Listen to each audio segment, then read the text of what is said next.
Non, je suis pas en forêt, hein. Non, mais sympa, hein. Joli, non? Oui, en fait, je m'étais dit, on se rapproche des vacances, c'est peut-être le moment de penser un peu à ça, avec le petit bruit des oiseaux, d'une image des parcs nationaux d'Australie, en référence aussi au mois de janvier avec les feux de forêt, etc. Donc voilà, c'était un petit clin d'œil. Et puis aussi parce qu'on est le 1er avril, donc poisson. Ben oui, on essaye de s'amuser comme on peut, là, enfermé un bon moment. Vous savez que ça fait déjà plus de 15 jours qu'on n'allait plus aller à l'école, en tout cas dans votre cas, depuis le 13 mars déjà. Et oui, le temps passe. Bon, il n'empêche qu'aujourd'hui, on a 2-3 petites choses à faire. Un petit point d'actualité sur la question pourquoi l'essence est moins chère. Si vos parents vont faire leur plein d'essence maintenant, ils vont être bien contents parce que les prix sont revenus au prix de 2002, il y a 18 ans. Étonnant. On va voir pourquoi. Et puis un point de matière en français sur le conditionnel présent. Alors, on n'a pas de défi maths à corriger aujourd'hui, tout va bien. J'en profite pour dire que j'ai été voir Scoodle, enfin je le fais tous les jours et je vois que certains, ils avancent bien, ils font beaucoup d'exercices, bravo. Il y en a d'autres qui le font un peu plus cool, mais voilà, c'est vous qui gérez votre temps et vos exercices. Vous n'êtes pas obligé de tout faire, hein. Vous pouvez faire les points où vous avez un peu plus de difficultés, vous pouvez faire les points où vous vous sentez à l'aise, hein. C'est parce que ça rassure aussi de se dire tiens, ça je sais bien le faire. Vous n'êtes pas obligé de faire tous les exercices de chaque point de matière, parce que sinon il y a beaucoup trop évidemment. Donc voilà, avancez au rythme que vous désirez, c'est très bien comme ça. Alors, allons-y. Pourquoi l'essence est moins chère? Petit principe d'économie. Je vous ai fait un graphique de ce principe de base, en fait, en économie, qui est ce qu'on appelle l'offre, en bleu, et la demande en rouge. Alors, qu'est-ce qu'on a ici en horizontal? C'est les quantités qui sont produites et les quantités qui sont demandées. Et ici, en vertical, les prix qui sont fixés. Donc sur un marché, à un moment donné, en fonction de la demande et de l'offre, je vais revenir sur l'essence, on a un point d'équilibre. Ça veut dire quoi? Les producteurs de pétrole, ils produisent une certaine quantité et ils savent qu'en fonction d'une certaine demande, ils vont avoir un point d'équilibre qui est composé d'une certaine quantité de pétrole qui est offerte et qui est demandée pour un prix que l'on est d'accord de payer. Voilà. Ça, c'est le principe de base. Qu'est-ce qui se passe pour l'instant? La demande de pétrole, elle est en train de s'écrouler, évidemment. Puisqu'on est à l'arrêt, qu'on est à la maison, on prend beaucoup moins sa voiture, donc on a besoin de beaucoup moins d'essence. Les entreprises sont à l'arrêt, donc on n'a pas besoin de pétrole pour fournir l'énergie aux machines, etc. Réduction aussi importante de la demande.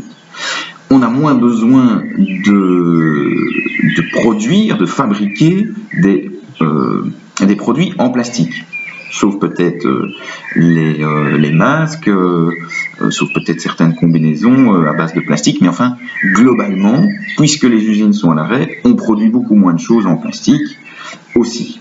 Donc la demande, elle s'écroule, elle est beaucoup moins haute. Elle est beaucoup plus basse. L'offre, elle bouge pas tellement en fait, l'offre. Parce que l'offre, arrêter un puits de pétrole, ça dites, je vais arrêter le petit bruit d'oiseaux là. C'est gentil, mais hop, voilà, je reviendrai à ça après. C'est sympa, hein, mais pour comprendre, c'est peut-être plus facile comme ça. Donc, l'offre, elle bouge pas. Pourquoi? Parce que ça coûte très cher et c'est très compliqué d'arrêter d'extraire du pétrole. Donc les pays de l'OPEP, donc ce sont les pays du Moyen-Orient, les pays comme le Mexique qui produisent beaucoup de pétrole, puis il y a aussi les Russes qui produisent du pétrole, les Norvégiens, les Anglais, des quantités beaucoup plus petites, les Américains, mais ils continuent de sortir du pétrole, alors que il n'y a pas besoin. Il y a même beaucoup moins besoin qu'avant. Donc qu'est-ce qui se passe? Ça c'est la deuxième, donc c'est la demande d'aujourd'hui, elle s'est écroulée, elle est beaucoup plus basse.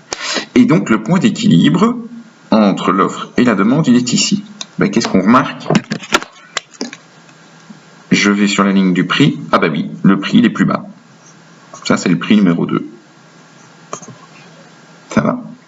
On a un prix qui diminue. C'est ce qui se passe pour l'instant. Voilà pourquoi vos parents peuvent acheter de l'essence beaucoup moins cher. Les avions ne circulent pas, ne volent pas non plus. Encore du pétrole en moins, puisque le kérosène est fait à base de pétrole.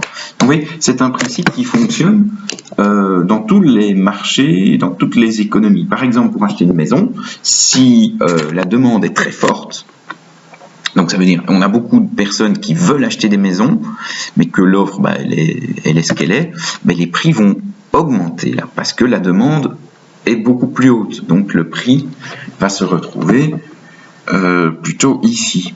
Ça va, plus haut. Par contre, s'il y a beaucoup de maisons à vendre, mais que les gens n'ont pas l'argent pour acheter des maisons, ou ne veulent pas parce qu'ils sont déjà propriétaires, donc là, l'offre va s'écrouler, les prix vont diminuer aussi. Il faut toujours essayer de trouver un équilibre entre l'offre et la demande. Il y a beaucoup d'acheteurs, il y a les offreurs, il faut trouver un prix qui convient à chacun. Ça va. Et en fonction d'un moment donné. Voilà, petit cours d'économie. C'est un principe de base. Il y a plein d'autres facteurs qui influencent évidemment, les prix, les quantités, les offres, mais surtout les prix. Donc voilà. Autre point de matière, un vrai point de matière de révision, c'est le conditionnel présent. Je rappelle que pour avoir le conditionnel présent, il faut une condition. La condition n'est pas toujours indiquée dans la phrase. Hein. Par exemple, pourriez-vous m'aider ? Est-ce que vous pouvez m'aider si vous avez du temps ? Hein, c'est pas dit, mais c'est pour ça qu'on utilise un conditionnel. Pourriez-vous m'aider si vous avez du temps ? Voudrais-tu attendre dans la salle d'accueil ? Hein, est-ce que tu veux bien attendre dans la salle d'accueil si c'est possible pour toi, parce que je suis occupé ou parce que, bon, voilà, pour X raison. Mais je peux évidemment avoir la condition qui se retrouve dans la phrase.